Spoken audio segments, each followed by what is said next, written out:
Eid al-Adha. Part 1. The Village of Noorabad. In the green valleys of Noorabad, nestled between winding hills and shimmering rivers, Eid al-Adha was not just a religious festival.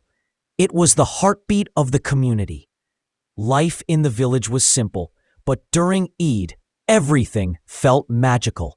The air smelled of spices, sweet breads, and the musk of freshly cleaned cattle.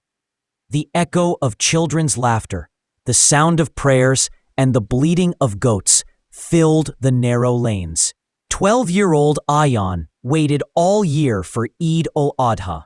It was his favorite time, more than his birthday, more than any fair.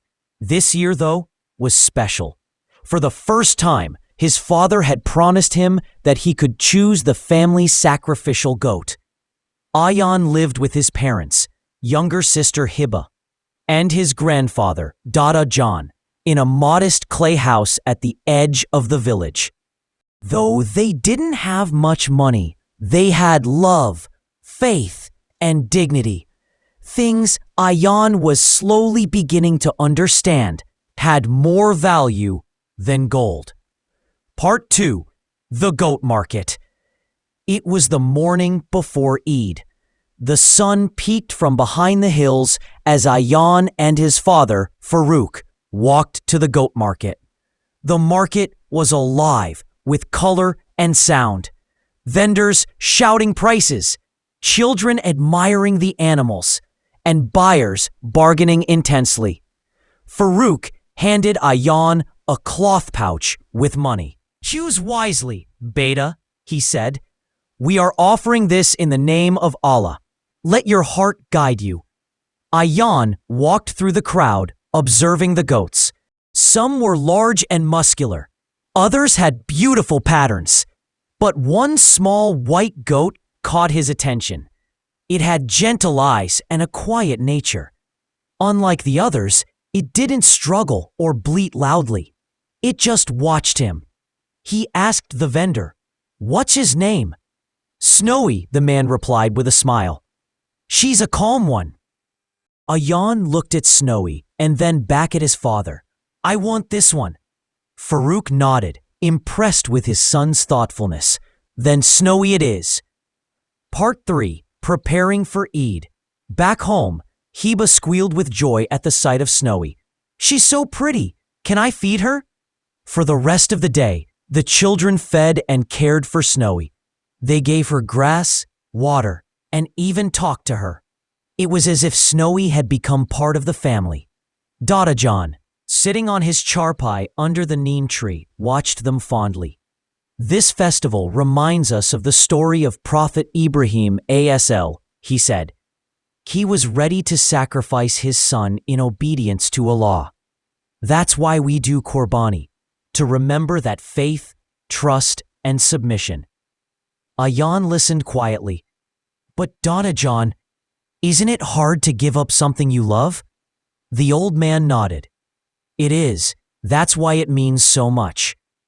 Part 4. The Night Before Eid. As night fell, Noorabad shimmered under lanterns and moonlight. Families finished preparations, cleaning homes, sewing new clothes, and cooking traditional dishes like sheer korma and kebabs. Ayan sat beside Snowy in the courtyard.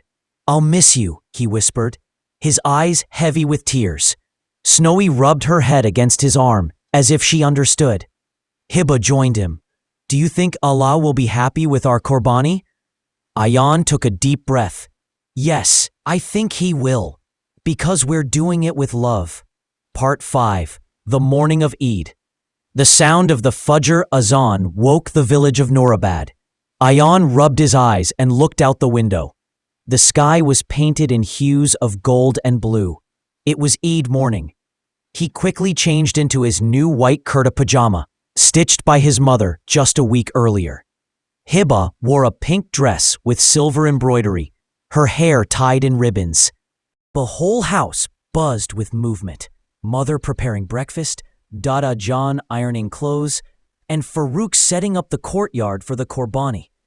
After offering Eid prayers at the village masjid, The men embraced each other, repeating, Eid Mubarak.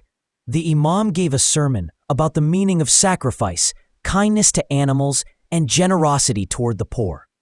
Ayaan stood silently beside his father, absorbing every word. He now understood. Eid-ul-Adha wasn't just about celebration, but about giving, remembering, and obeying. Part 6. The Sacrifice. When they returned home, Ayaan's heart beat fast. Snowy stood in the courtyard, her soft eyes looking at him. He stroked her gently, whispering a prayer. Thank you, Snowy. You'll always be in my heart. The Qasai, butcher, arrived. The family gathered for the prayer. Farouk recited the takbir. Bismillahi Allahu Akbar. In the name of Allah, Allah is the greatest. Ayaan turned away when the blade was raised. His throat tightened. Hiba buried her face in her mother's lap. When it was over, the courtyard fell silent. Snowy's sacrifice had been made. Dada John placed a hand on Ayaan's shoulder. This was your first. It's never easy, but now you understand what it means to submit to Allah's will. Part 7. The Distribution. By noon, the meat was cleaned and divided into 3 parts, one for the family, one for relatives and friends, and one for the poor. Ayaan and Farouk carried packets of meat through the village, visiting neighbors, widows, and orphans. Every smile, every jazakallah made Ayaan feel warm inside. At one home, a young boy opened the door. He had no shoes, his clothes torn. His eyes widened when he saw the bag of meat. Eid Mubarak, Ayaan said cheerfully. The boy looked like he would cry. Eid Mubarak, he whispered, holding the bag tightly. Ayaan realized that this act of giving was the true spirit of Eid. Part 8. A Joyful Feast. As the sun dipped behind the hills, Nurabad filled with the aroma of roasted meat, biryani, and sweets. Families gathered around food-laden tables. At Ayaan's house, his mother served grilled skewers, mutton pulao, and sweet seviyan. Everyone laughed, shared stories, and enjoyed the meal. Hiba giggled at Dada John's old jokes, and Farouk praised his wife's cooking. Later that night, as the stars glittered in the sky, Ayaan sat alone in the courtyard. Looking up, "Thank you, Snowy," he whispered again. "I understand now.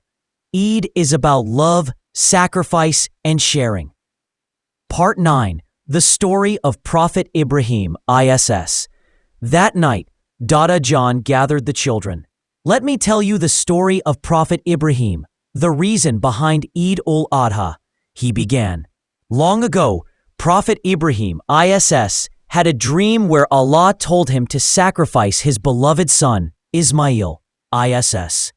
He loved his son dearly, but his faith in Allah was stronger. When he told Ismail, the boy didn't hesitate. He said, "Father, do as you are commanded. You'll find me patient." As Ibrahim prepared to sacrifice Ismail, Allah replaced him with a ram at the last moment. It was a test of faith, and both father and son passed it. Ayaan and Hiba listened with wide eyes. "So, we sacrifice animals to remember that story?" Hiba asked. "Yes," Dada John nodded.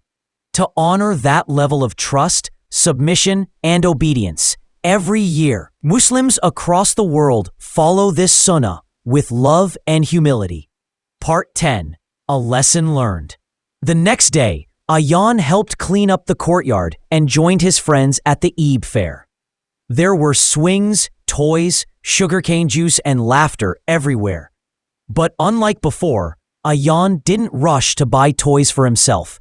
Instead, he bought sweets and distributed them among children who couldn't afford any. One little girl, barefoot and dusty, took the sweet and asked, "Are you an angel?" Ayaan smiled. "No, I'm just someone who learned something important."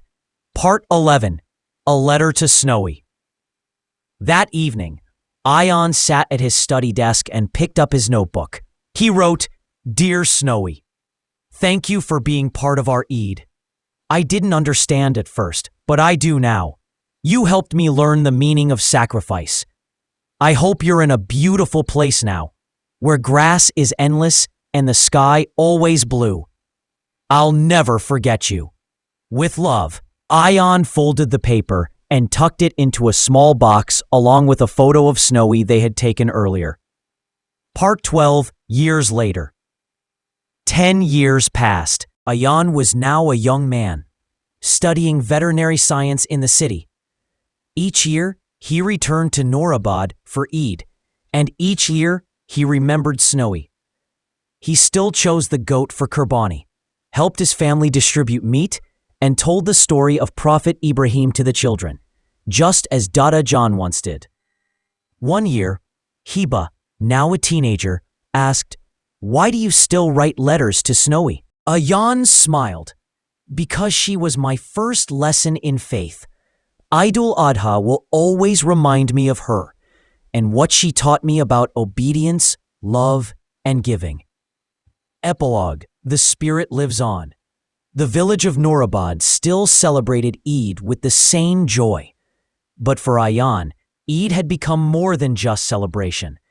It was a symbol, a sacred reminder of a greater truth. In every takbir, in every act of charity, and in every sacrifice lived the essence of Eidul Adha: faith, obedience, sacrifice, and love.